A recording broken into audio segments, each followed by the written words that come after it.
Chers auditeurs de Haïba FM, bonjour. Nous sommes le 2 septembre. L'édito d'aujourd'hui porte sur les conditions de détention des détenus, donc des prisonniers, il faut le dire, accusés de tentative de coup d'État et d'attentat à la sûreté de l'État.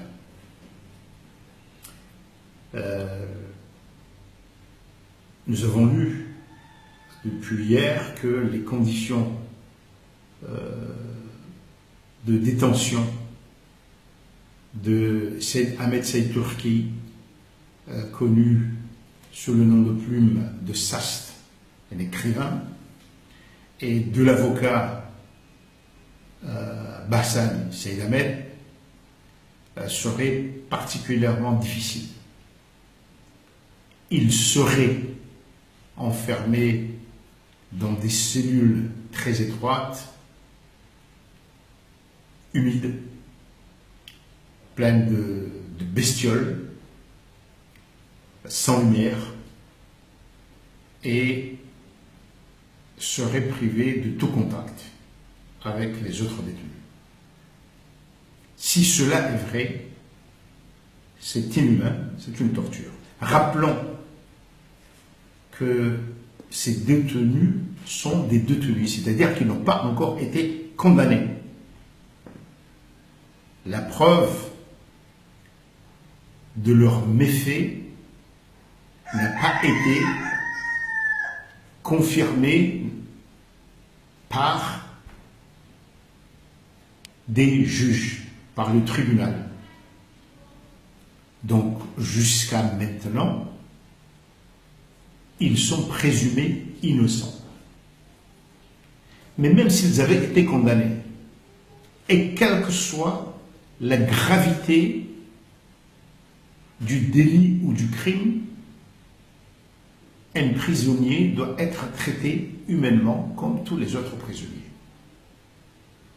La condamnation, c'est sa privation de liberté, le fait qu'il ne peut pas travailler, il est privé de contact avec sa famille, cela peut prendre du temps, beaucoup de temps. C'est cela. Aujourd'hui, au XXIe siècle, la punition donc qui est imposée à celui qui a commis des crimes ou des délits importants. Être enfermé est terrible, surtout dans des cellules-là. Personnellement, j'ai connu les cellules d'isolement de la prison de Moroni. C'était il y a très longtemps, pendant la période coloniale.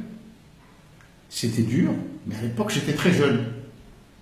Aujourd'hui, cela doit être horrible. Pourquoi? Parce que le bâtiment a beaucoup vieilli.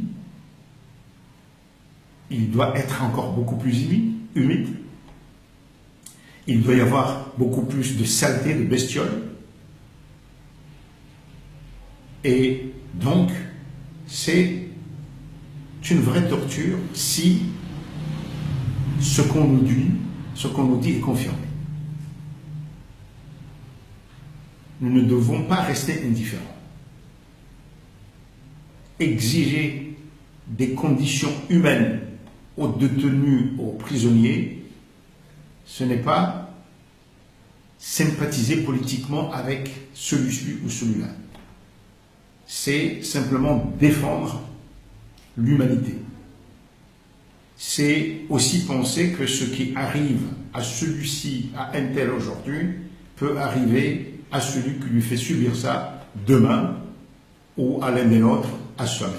C'est pourquoi dans une société qui se veut civilisée, on exige des conditions humaines pour tout le monde.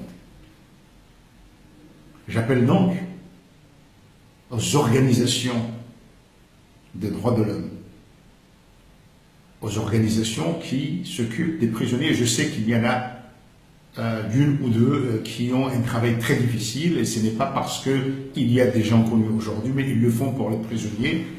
Ils dénoncent les conditions de détention dans la prison de Moroni, sa vétusté, son caractère humain. Et aujourd'hui, je les salue ici. Mais ils doivent être appuyés justement avec des gens connus parce que peut-être les conditions deviennent encore beaucoup plus apparentes.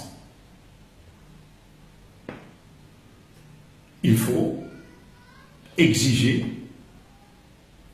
que ces détenus puissent être vus par des médecins,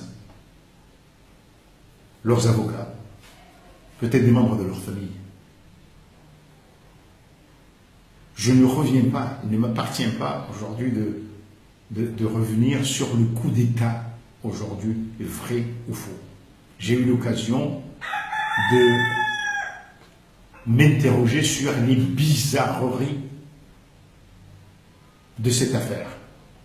Mais encore une fois, même pour des criminels, les conditions de détention doivent être humaines et égales pour tous. On ne met quelqu'un dans une cellule individuelle que comme punition pour ce qu'il a fait dans la prison, par exemple. C'est une punition au sein de la prison. Et pour un temps limité. Ou quelqu'un qui est très dangereux dans la prison pour les autres, détenus et criminels. On n'enferme pas un détenu comme ça.